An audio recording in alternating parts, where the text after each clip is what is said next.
Welcome back, Pyros, to another video cast for fantasy football. This is going to be a part of our Pyro Pro offering, but until we launch that, we're giving you guys morsels and freebies of this, trying to keep videos going at about 30 minutes. As we started, it starts drizzling. That's what we do for you. We're out in the rain doing videos for you to win fantasy football championships. In this video cast, we are going to be talking about late round NFL draft gems and kind of guys that could be fantasy relevant this year in 2015 for you fantasy ballers. So we're going to talk about a number of the guys that are more falling into the 4, 5, 6 range for the draft. And we'll also talk a little bit about some of the teams that had needs and kind of whether they filled those needs or didn't. As usual, I got Dogmatic with me. I'm D-Rex. This is Stag Party. We are Pyromaniac.com. So, obviously Dallas was a big, they lose to Marco Murray.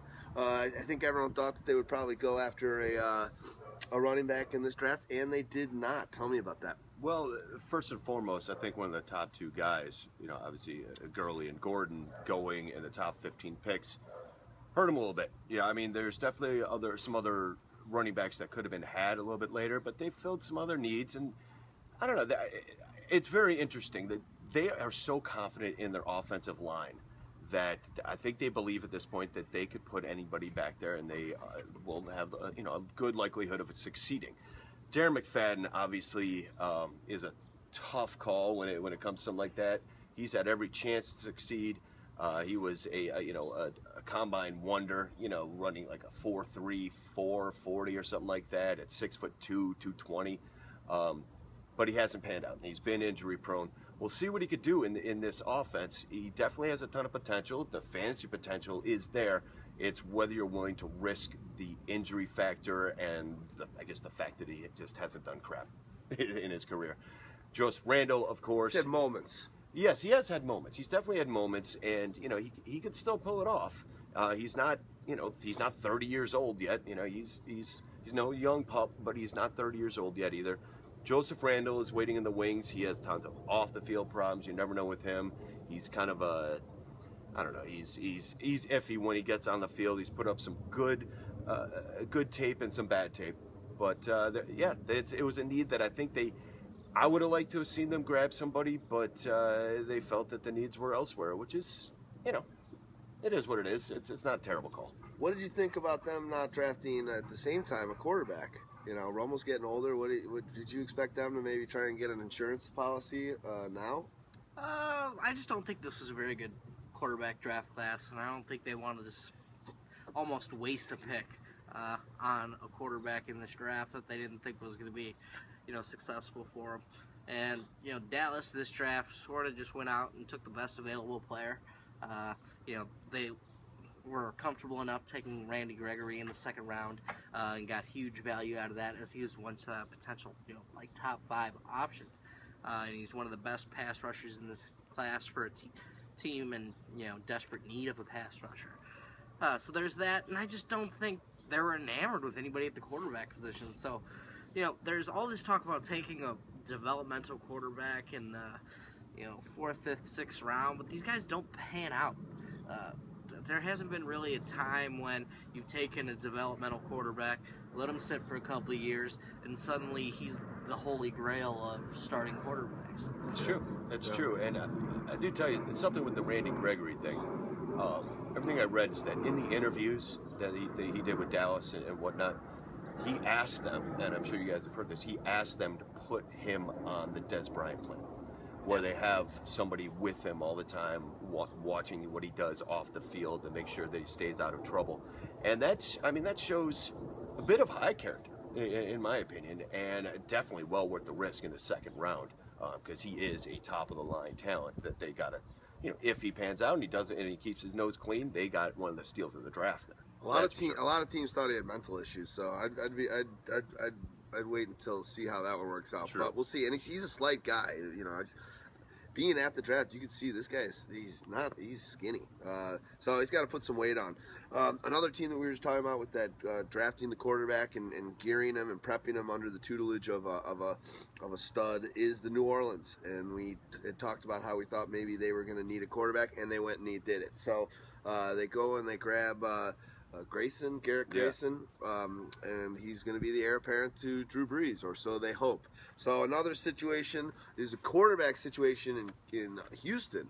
I think we all kind of thought they would potentially try and find their next quarterback, but again, I think we all agree this has been a pretty lackluster quarterback class. Yeah, I mean, of course, you could throw Cleveland in there too with the quarterback situation. Once those two first guys went off the board, if you can afford to waste a pick or to use a pick on a QB, Chicago, I guess, is in that situation as well.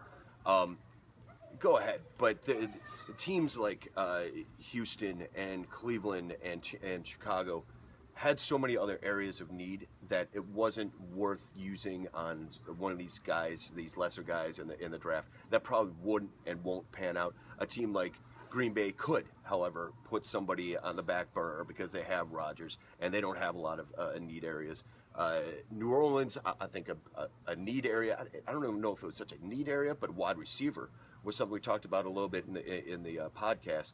They could have gone out and gotten it. There's some great wide receivers in this class. They could have gone out and gotten one, but instead they opted not to. They're going to go with Nick Toon and Joe Morgan and a couple other guys sitting there in their possible 3 spot beyond Colston, who's aging, and Cooks, who has the potential of the gods, but isn't your prototypical outside receiver with height. They're hoping, I guess, that Toon really turns into what he could have turned into a few years ago. Joe Morgan has been in and out of that, off of that team for a while, so I don't know if they're really depending on that. We'll see. I mean, Breeze makes mud pies out of mud or whatever, and lemon juice out of lemonade out of lemons, whatever. Oh, nice. I like it. Well, let's talk about New England. I think we all thought that there was potential that they could be going after a wide receiver or a running back. They stood pat there. So, as we were talking before we press record on the show, that bodes well for an Aaron Dobson. Sure. So they're going to keep, and obviously I think Amendola has proved his worth down the stretch in that Super Bowl run.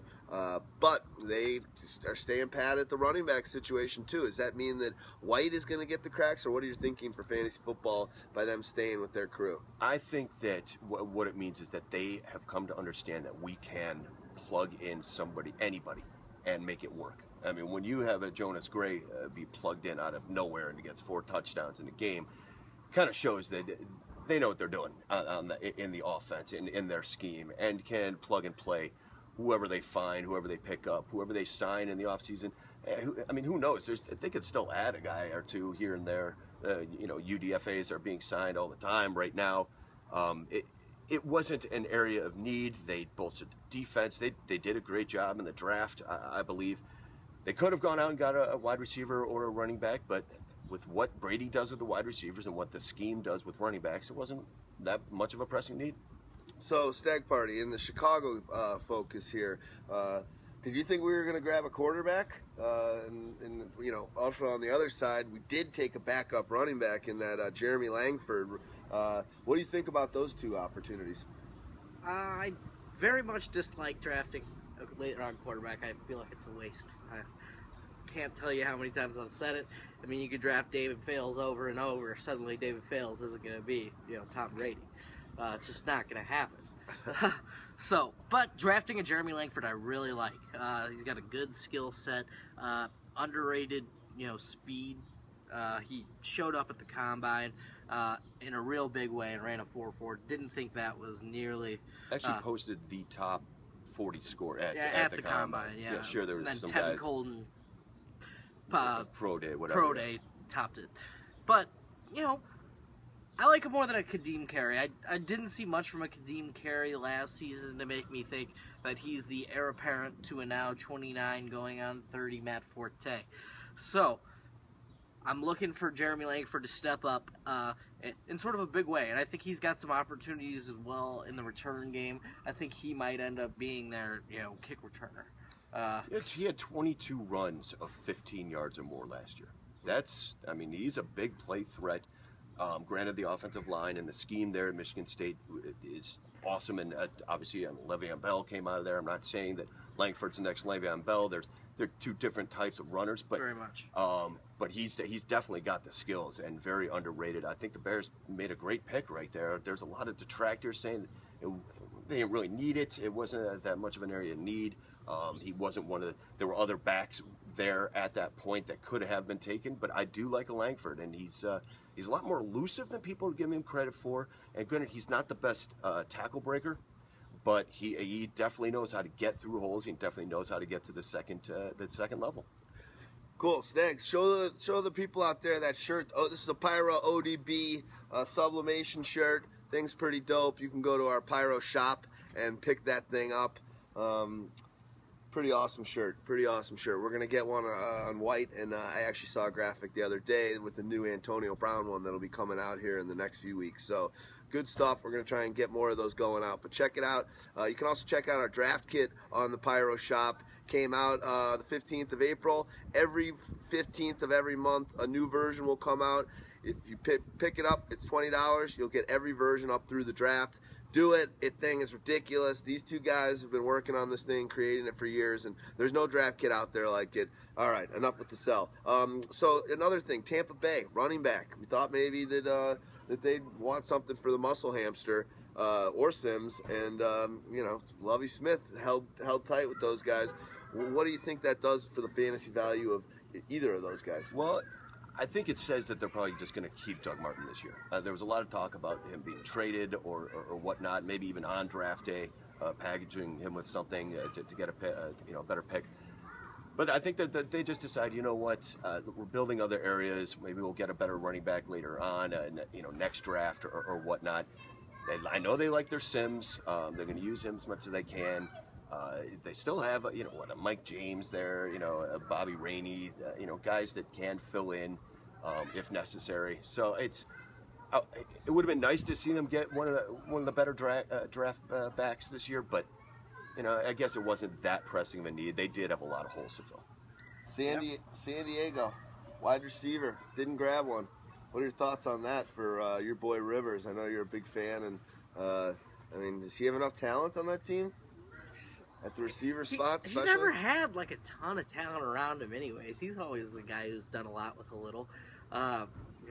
Who's been his best receiver? Vincent Jackson, and besides that, Malcolm Floyd, who's still around, and Eddie Royal, who's a journeyman and is still on his journey now. Probably living next door, for all I know. Probably watching us right now. Yeah, we can only hope. So, he's got Keenan Allen coming back, who should be much improved health-wise going into his third season. He's a little bit hobbled most of last season, so he's going to provide the best option for him. Besides that, though, I thought they should have added somebody, hopefully somebody with a speed element, and because I just don't see a player like that on their roster. Yeah. Pure sort of speed guy, but they're another team who sort of had a lot of holes to fill, on defense and on their offensive line. So I can't really fault them for what might feel like a luxury pick. All right. Another team that didn't take wide receivers, St. Louis. They stayed away from the wide receiver position. They finally got one in the 6th round, but nobody of note. It's just, I find that strange. They have gone wide receivers in the past, and they haven't worked out. So I guess I can understand it from that perspective. You're just being scared off of the situation that's happened to them over and over again. But you're coming into the season now with Kenny Britt, who we all know Kenny Britt has not quite filled his potential. He's had a lot of injury woes in the past. Brian Quick, who's coming off a major injury. So who knows what's going to happen there. Stedman Bailey's a good piece, but he's by no means something that you're going to depend on as being your stud of the future. Isn't Stedman Bailey dating Oprah? Yeah, well, they've been together for a while. What? Her boyfriend's name's Stedman. Yeah, not a lot of Stedmans in this world. So I think they're all related. Maybe. But it's name relation. Okay. First name relation. Yeah, absolutely. Didn't you hear that?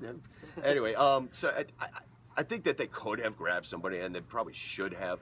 But I don't know. They bolstered their offensive line. They got some needs and whatever. I think they just chose a different direction. They're like, hey, let's get the best running back potentially over the last 5 years, and we'll slot him behind offensive line, and we'll improve that offensive line, and we'll become the next Seattle because we've already got a pretty good defense. Yeah. So let's play some copycat football, you know. Hey, Not a bad call. Successful formula.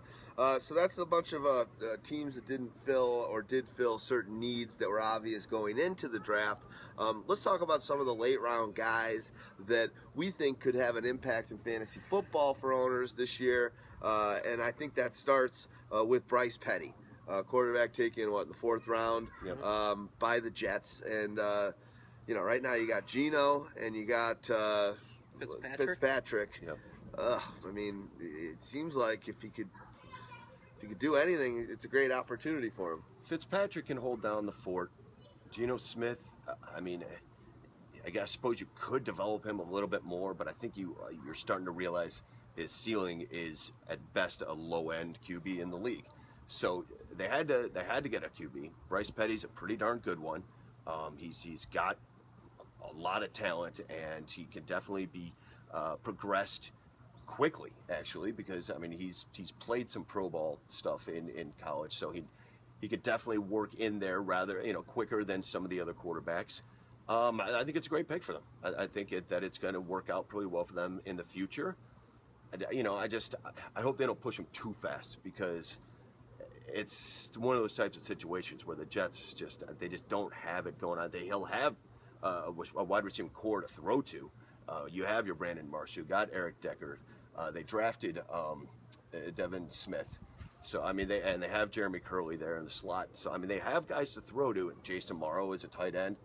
They have the talent around him there to toss to. Just take it slow with him. Don't push him too fast. Let Fitzpatrick hold down the fort a little bit. And I think Bryce will be ready to go from day one next year. All right, we talked about Jeremy Langford, and then let's go to the next guy, the Falcons. They get rid of Harry Douglas. Roddy White's getting up there in age. I mean, if you can believe this, I think he's 34. Yeah. That is crazy. He is strange. old. So, they got, obviously, Julio's the best, if not the best, one of the best in the game, and they're loving that, but they got to put some more talent for Ryan. Justin Hardy, what is he going to bring to the table for the team? Hardy's a pure slot guy. And he's not your prototypical pure speed burner slot guy. He's more of the reliable, dependable, underneath route, toe tap, decent red zone option, 5'11" or so, 4'5", 6'40". So he's not going to light the world on fire, but he's going to be a dependable option. I think he's the biggest comp to a Justin Hardy would probably be the departed Harry Douglas. A consistent sort of underneath option who is good on special teams, and he's a good blocker too. He's an underrated blocker for his size. So Hardy's definitely going to have a role with this team, eventually probably battling for the starting slot role, and then kind of taking it from there. I think, special teams will have some value from day one, though. He'll catch whatever's thrown to him, too. Which is a beautiful thing. Chain mover, somebody you need in a pinch to get you a first down. Well, talking about lighting the world on fire, you guys, if you're watching this, please go check out on iTunes, do a search in their podcast directory for the Fantasy Football Fire, which is our weekly podcast. Am I putting you to sleep here, Stags? It's a weekly, so subscribe to us there, give us a review there. We love that. We actually, just before we pressed record on this show, we did a podcast on the draft. We went through, I think, about 4 rounds and 2 hours long, 2 hours and 12 minutes long. A lot of great players talking about it. This movie is kind of, or videocast is kind of a supplement to that and talking about some of the more late guys. So let's go to the next guy. The Ravens took a running back, and the guy's name is Javarius Allen. Buck. They call him Buck. Buck Allen. Yeah. What to expect in that? Does that bum you out for some of the already standing guys there? Forsett. Is that a bad situation for him? Can this guy come in and carve a role for him? What's to expect for this year, so fantasy owners know what they should be doing now? I like a Buck Allen. Underrated, sort of back in this draft. Can do all the things you want him to do. first through third down capabilities. He can catch the ball. One of the better receivers in this class. Coming from a pro style offense at USC that runs a little bit of the power type zone blocking scheme. So he's going to have a very similar sort of transition to the NFL. And got to mention, Justin Forsett is Justin Forsett, a journeyman who's now probably on his fourth team in the NFL. 30 years old. 30 years old, And slight stature.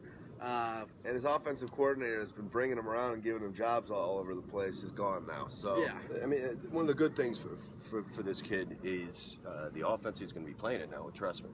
Yeah. He can catch that ball in the backfield, and you need a back who can do that, and he could fit in very well with that. He'll push Forsett. Forsett will keep his job, but I can't say that I would want to depend on Justin Forsett as being my number one, hands down, going into the season for the Ravens. It'll be nice to have a compliment like this there. Somebody who's going to push Forsett, maybe eventually take the job. Who knows? I mean, I definitely like his skill set better than, the Fitzgerald Toussaint's and the Lorenzo Talafieros, just because he could do it on all three downs. Yeah. He's a threat in the run game and in the pass game. And those other two guys are more just 1-2 down pounders, short yardage backs, goal line backs. So I like him as the true sort of handcuff to a Forsett rather than either of those guys. Cool, good stuff. All right, the Tennessee Titans did not get what they thought they were going to get out of the top pick, or the earliest running back taken in last year's draft in Bishop Sankey. Real Dudley rookie season for him last year. So we were all wondering, is Titans, are they going to try and get a running back? And lo and behold, they did. They went out and they grabbed David Cobb. Never know the name Cobb was so popular. It doesn't seem like there's just Cobbs left and right in the NFL. It does. Yeah, I never really saw it. I always figured it was more like a Stedman, yeah. Stedman kind of name. But I guess the Cobbs are Guys, doing it up. My dreams came true, and Sean Green is probably done in this league. Yes. What did he ever do to you?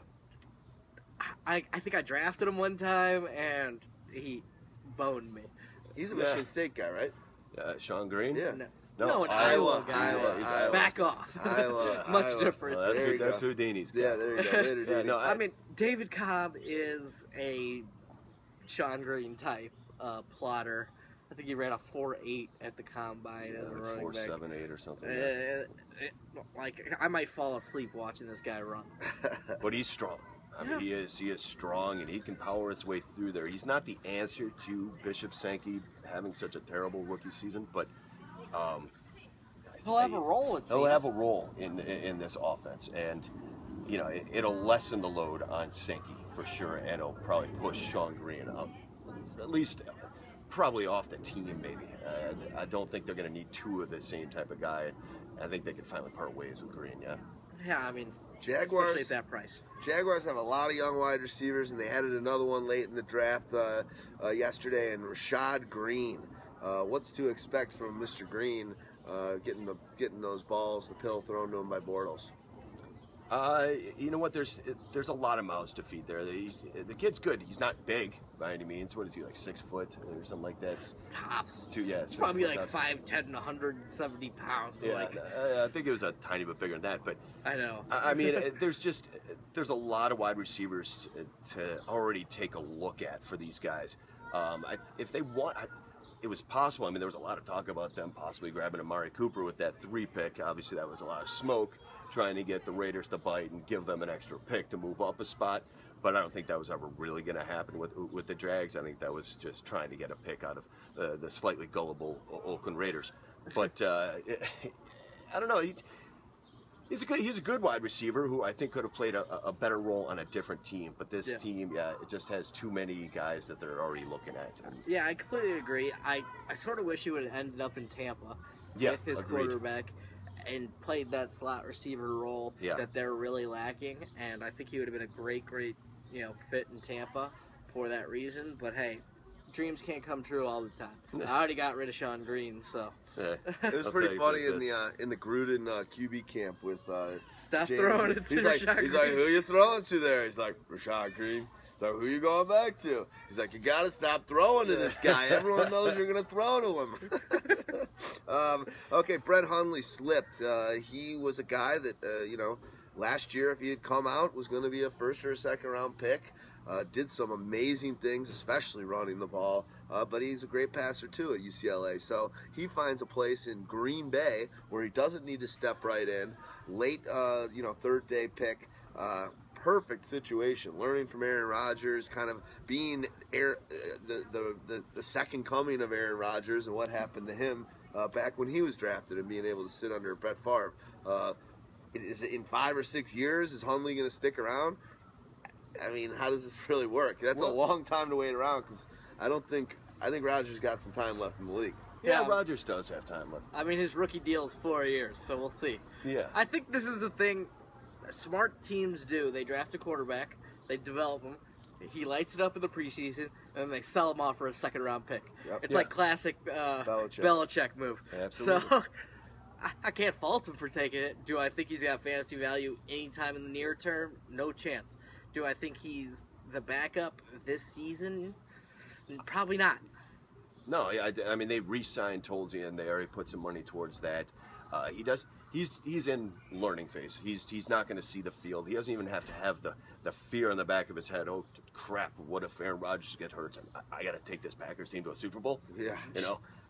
So I mean, it'll be at least a couple years, few years before he really gets a shot. But I think like you said, you could see if he does light it up in the preseason. It looks like teams are loving him and wanting him. Go ahead and sell him off for a second-round pick. If it looks like a guy that you really want to keep and develop and keep around for after Rodgers, keep him. It was a luxury pick for them to make. It was the right call to make for the Packers. Rich get richer. And one of the things was, it's like, hey, he's going to Philadelphia. He's a Pac-12 guy who runs the spread offense. Can throw it, can run it, can do all the things that Chip Kelly wants him to do. Chip Kelly was apparently a fan, and then suddenly the Eagles are on the clock 4 or 5 times, don't select him. So, you got to wonder how his stock managed to fall this far. Well, it was all the what sacks. Exactly happened. It was all the sacks. He had 125 sacks in college. Yeah, everyone's like, he's a great athlete. He can run. He can do everything, but he's obviously holding the ball too long. So I don't know. Good situation. Hope he does well. Elite talent. Dolphins take another running back right when you think that Lamar Miller's going to be, he is going to be a top 10 running back in fantasy drafts, but now he's got some competition. Now he's got another one who's going to be eating some of those carries, where that wasn't really happening at all last year because Moreno got injured right out of the gates, and it was just, Lamar had a great production and a great, prolific part of the offense. So what are your thoughts with this guy, Jay Ajayi? Jay Ajayi. Jay Ajayi. It sounds like vajayjay, which is one of my favorite words for what. As I'm sure I'll be backed up on here by Stag Party, probably stealing the draft, one of them. I mean, even if you only get this guy, the biggest problem with him was right leading up to the draft, it was, obviously he's always had the knee issue and there was a lot of talk about it, but it's revealed that it's bone on bone. And I mean, that's definitely a problem for a guy if you're talking about having it for the next 10 years. You're talking about the JJs. I thought bone on bone was good. It is good. It is good. It's just we're not talking about it. Let's keep it simple. Wait, here, hold boys. on. Where am I? It's still a man's league, and I don't know any of the JJs in this league. Now we got one, but he's the guy can make it 4 years on that knee, and if that's usually what you're looking for to get out of a running back these days. You're not looking for a 10-year, 12-year guy.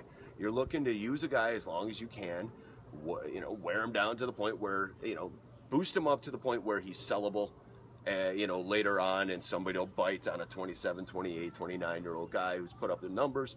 Or, and you keep him and you use him. That's what they're getting here. This guy is a first, second round type talent that they got in the 5th. A chance, sure, he's got that bulky knee, but it's definitely worth it, and definitely an area where they could use a guy behind a guy like Lamar Miller, who isn't a 300, carry type guy. Let's hope not. Yeah, let's definitely hope not. And you weren't going to get Moreno anymore. What's the point of going after that anymore? Might as well draft this guy. I think it's a great pick. Let's talk about another JJ, and that's JJ Nelson. He went over to the Cardinals, wide receiver. Fitz is getting older. He still thinks he's got some production there. He got Floyd. Obviously, the Browns were pretty sweet coming in last year. What's the Browns? whenever I saw him, like, which guy's which? Yeah. I don't know. Let's specify between the Browns. We're not talking about the Cleveland Browns. We're talking John and about Jared- we're talking Jared about the Brown. Browns on the Yes. Cardinals. Yes. Because they're better than the Browns themselves. Hey, come on. Cleveland's got it hard enough. Yeah, What's according going to to happen? Devontae Parker's mom. What's going to happen with this with Nelson? Does he have a chance to get some? The thing is, he's the burner. He's the burner of the draft. He was the fastest wide receiver at the draft.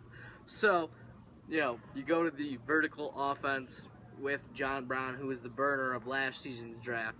And it's just something they like to do, is have a situational deep threat. And this guy can come in on, he's going to be a gimmick player to where he's going to come in and run deep. And, he's also going to bolster their special teams, punt return and kickoff. So, Sure. He's going to be a decent player to where, hey, you got to at least have your eye on this guy. If John Brown were to go down, then he'd have a little bit more value. But he's probably not going to have much value except in leagues that have, return value. And he's also going to boost up the Cardinals a little bit, in my opinion, because of their special teams, their defense and special teams. I think he provides a big boost there. Agreed. Nice. Well, Frank Gore signs with the Indianapolis Colts. Lattimore retired last year, so you're thinking Hyde time is coming in, and then Kendall Hunter's coming off of a Kendall big injury. Hunter's always injured, and the 49ers grabbed Mike Davis at running back. Does that hurt? Another South Carolina running back. Yeah. Another Gamecock. There you go. Does that hurt the situation for Hyde, or do you think Hyde is going to be in for a nice season? I still think Hyde's in for a nice season. It'll definitely push him. It'll push him to get better and to really take hold of that job and make it his, which he has the potential to do. I mean, some of the game tape you watch on Hyde, he has the potential to be a top-flight runner, but it wasn't quite coming together yet for him. I think this is a pick where it helps Hyde almost more than it hurts him in a way. I think it pushes him to the point where they want him to be. Of course, there's the potential that, Davis not really takes over that job, but eventually takes the job in a few years, if they decide Hyde isn't the guy. The guy's a great running back, that's for sure. Not Hyde, Mike Davis, but he's probably not going to be fantasy relevant, huh? He's fat. Yeah. The problem was that suddenly this season he got fat and got slow, but before that, 2 years ago when he was leaner, he was a monster. Absolutely he was monster. In the SEC, he was the most highly revered running back, the most feared running back in the SEC, right up there with Gurley 2 years ago. Mm-hmm. So if he can get back to that point, he could definitely provide the 49ers value. Definitely a handcuff to kind of watch.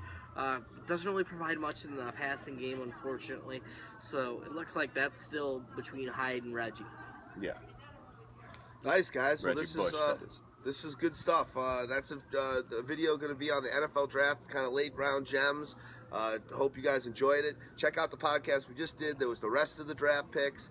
That's a good time. Again, subscribe to us. Pick up that draft kit. Pick up this dope shirt. Check out Mo's videos on the website, pyromaniac.com. And, you can check us out on Twitter, which is twitter.com/pyromaniac. But it's got PYROMAN. The #1 AC is our Twitter handle, so check that out. We're doing some good stuff there, and awesome stuff. I can't wait. That was an awesome, fun draft and fantasy football. Can you dig it? Thanks, guys. Peace.